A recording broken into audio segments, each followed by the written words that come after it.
Srimad Bhagavatam, Canto 1, Chapter 9. Om, all hail to Almighty Vasudeva. Sutta said, afflicted thus with fear of taint and stain, for having been the cause of subjects slain, he did toward the field of slaughter hie, where he of godlike vow lay down to die. Thereon, with all his brothers, he proceeds on golden cars drawn by excellent steeds, with Vyasa and Dhaumya and Vipras too, in procession their forward way pursue. O Brahmin sage, the lord of mighty fame, upon a car with Dhananjaya came. The virtuous king in the train foremost shone like Kuvera with his worthy host. Beholding him, to honor him drew nigh, like a god who had fallen from the sky, the Pandu king with brothers and younger brothers found, with the disc wielder Bhishma on the ground. Brahma sages and godlike sages came, and worthy sage-like princes known to fame arrived there to honor that worthy man, the elder chief of the Bharata clan. There came Parvata, Narada, Dhaumya, the illustrious Badarayana. Bharadwaja with his disciples came, the son of Renuka of mighty fame, great Vasishtha and Indra Pramada, Trita and Asita and Gritsmada, Kakshivan and Gautama and Atri and Kaushik and Sudarshana came to see. There also the sage Brahmarata hied, with other holy seers sanctified. Kashyapa and Angirasa came there, with their attendants and disciples dear. That greatly fortunate and mighty one, best of the Vasus, offered them welcome, and knowing virtue honored every sage according to time, place, and personage. He knew Lord Krishna's power and adored the dweller in all hearts and the world Lord. Honoring him, his worship he addressed, whose form is by his power manifest. Then Pandu's sons sate by him on the ground, by fond filial solicitude bound, which seeing he commended their emprise, while tears of affection fell from his eyes. Ah me, how hard, how unjust, blessed ones! Ye are as Dharma's own virtuous sons, those who to Vipras and virtue repair, and Achyuta should not such hardship bear. When Pandu, the great Ka warrior, died, my daughter-in-law was severely tried to rear small children, and because of ye she had to endure much adversity. All this, including yourselves, I opine, are constrained by inexorable time. The subjects and the rulers are controlled, as by the wind the fleecy clouds are rolled. Where Dharma's son, so full of right and grace, and Vrikodara with his ponderous mace, one Krishna who wields the Gandiva bow, another Krishna who friendship doth bestow. It is strange and surprising that there be, for one so fortunate, adversity. None know, O king, the purposes and ends, nor what by his enterprise he intends. The great poets and gymnosophists still, despite effort, cannot perceive his will. Therefore has destiny a mighty plan. I maintain, chief of the Bharata clan, Thus you must act as bid by destiny, to succour men and their protector be. And this illustrious one is now here, primal Narayana, whom all revere, moving among the Vrishnis covertly, deluding with his Maya potency. Lord Shiva knows, godlike Narada too, consciousness of the Almighty construe, illustrious Kapila is aware, and thus, O king, it is a secret rare. This is he whom you consider to be your cousin, well-wisher, and bon ami, your counsellor and attendant most dear, your envoy, nay, even your charioteer. He looks on all souls indivisibly, and egoless regards all equally. Whatever he does, whatever he wills, is pure, immaculate, and void of ills. Yet toward his singular devotee, O king, he bears profound sympathy. As I am about my life to forsake, Krishna has come before me for love's sake. By devoutly glorifying his fame, with mind absorbed, speech reciting his name, such yogin, when his body he forsakes, the bondage to all his past actions breaks. May that God of gods, almighty and great, while I depart my body, kindly wait. As I die, may I be favoured with grace to look upon his propitious smiling face, which face is like a blooming lotus bright, with dawn-red eyes, expressive of delight. May I thus meditate upon the charms of that Lord illustrious with 4 arms. Sutta said, Yudhisthira, having heard all Bhishma said, who lay him down on an arrowy bed, then made on righteousness inquiries in that holy gathering of rishis. He on man's duty did expiate, according to their caste and social state, that which passion and dispassion defines, as signified in texts by certain signs. He expounded the codes of charity, and what the conduct of the king should be.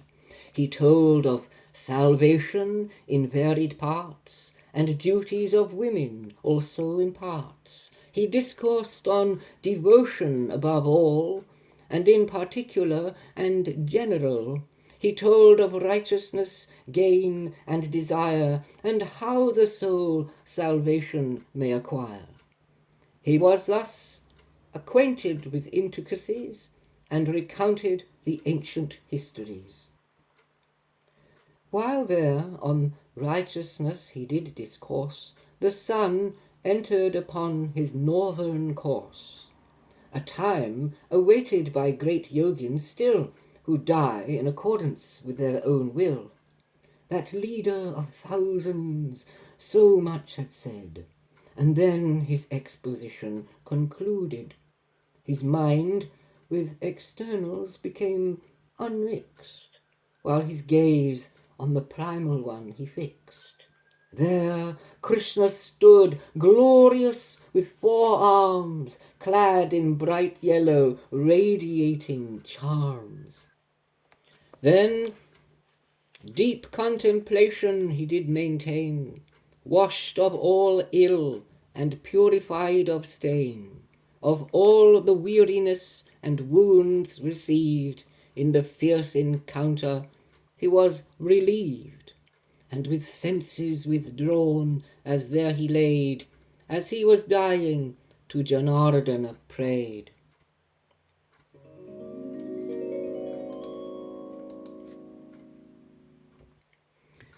Bhishma said, I'll say the shloka.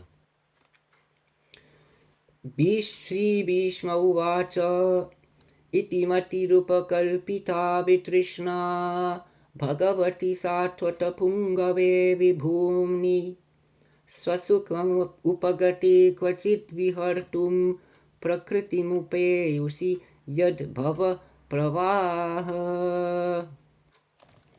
May my mental faculty be consigned, having the thirst for sense objects resigned, to that almighty and most puissant Lord, who revels in himself and is adored as chief of the Satvata dynasty, who sometime in playful felicity incarnates to perform his wondrous deeds, though it is he from whom the world proceeds.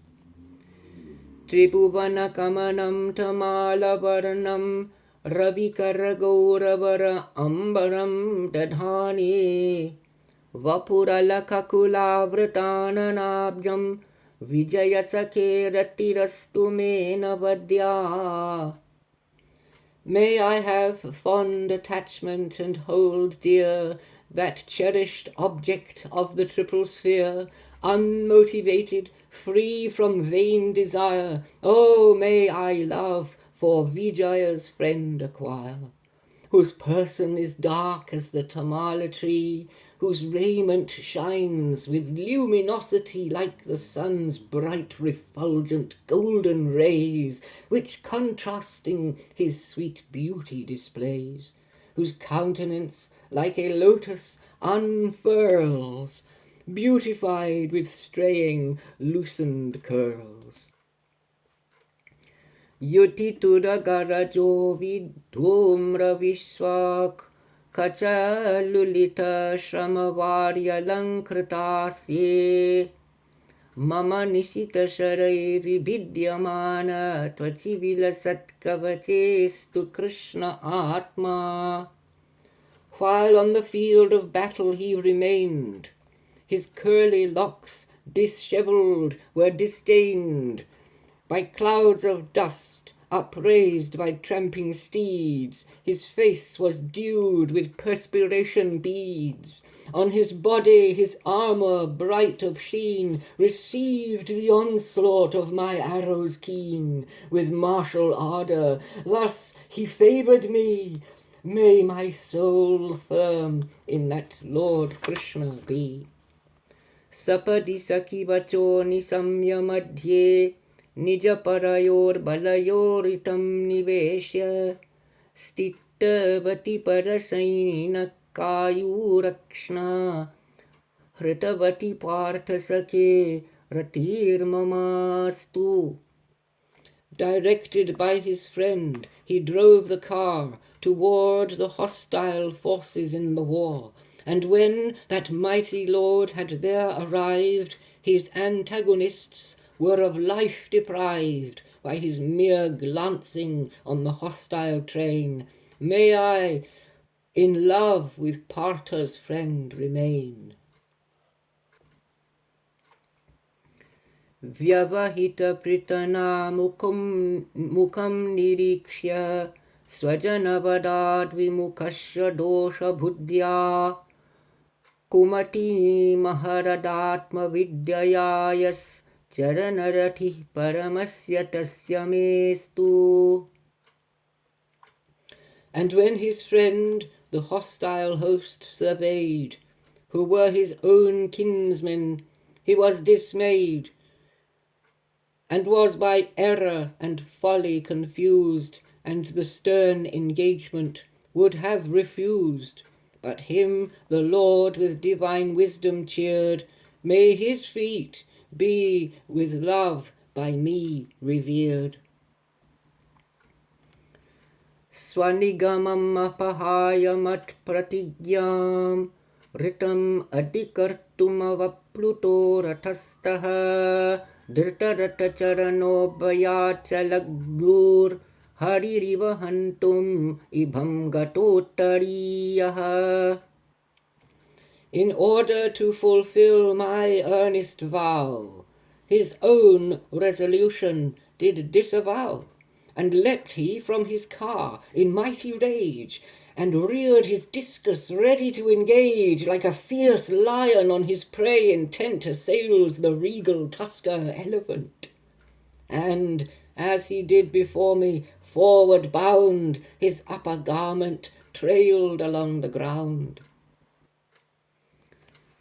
शितविशुखाहतो विशीर्णदंशः क्षतज परिप्लुत आततायिनो मे प्रशभमभिषा सारमद्विधर्तुं स्वभवतु मे भगवान् गतिर्मुकुन्दः.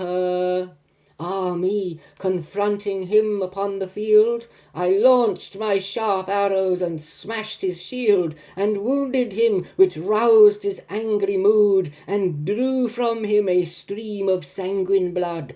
His fury thus awakened in the strife, he purposed to deprive me of my life. May that Mukunda become pleased with me, and be my final end and destiny. विजयरथकटुम्ब आट्टतोत्रे धृतहयरश्मिनि तच्छ्रिये क्षणीये भगवति रतिरस्तु मे मुमूर्षोर्यमिह निरीक्ष हतागता स्वरूपम्. Upon Vijaya's car, with filial care, he did the reins and whip in his hands bear, to guide the steeds, a sight worthy to see, such sublime beauty and divinity. May I, about to die, his love attain, whose foes are blessed when they by him are slain.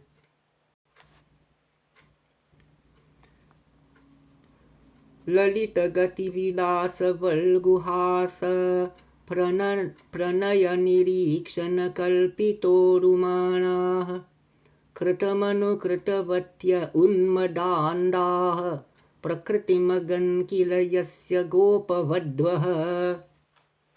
The cowherd brides were highly glorified, and by their pure love wondrous dignified, absorbed in his fond gestures and sweet grace, and the delightsome beauty of his face. They imitated how he moved and smiled, and by their love frenzy were thus beguiled.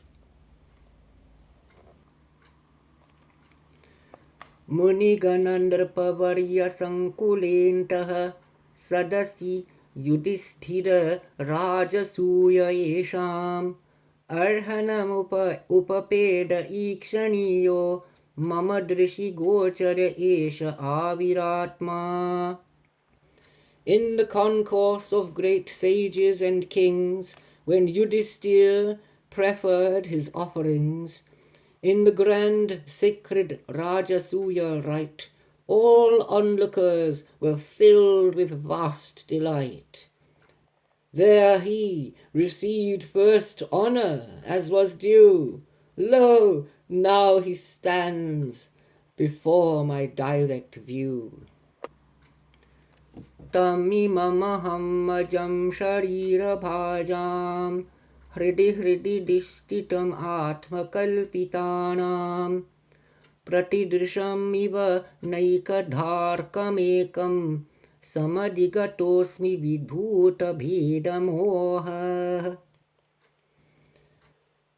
That birthless one his grace to me imparts, who dwells in bodies in the heart of hearts, who as the self supreme in all abides, and though the one in many parts divides, as even by reflected light the sun is seen in receptacles, yet is one. Let my contemplation in him abide, from notions of distinction purified.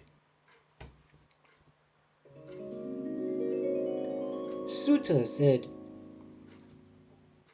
his faculties of mind and speech and sight he absorbed in Krishna of potent might, his self within the self, thus holding fast, the noble godlike Bhishma breathed his last.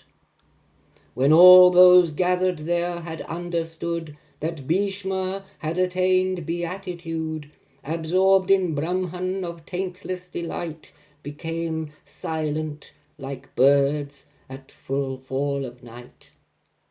Then drums were sounded by the gods on high, and men beat drums to praise and glorify. The princes commendation did proclaim, and from heaven flowers descend like rain.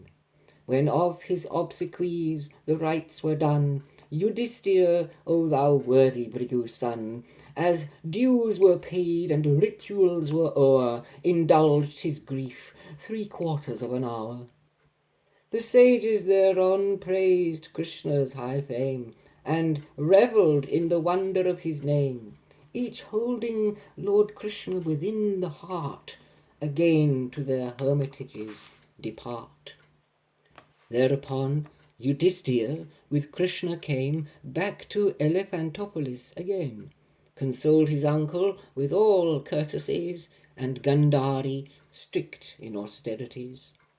He did with his uncle's approval reign at Vasudeva's pleasure the domain, and governed even as his forebears great, in righteousness his ancestral estate.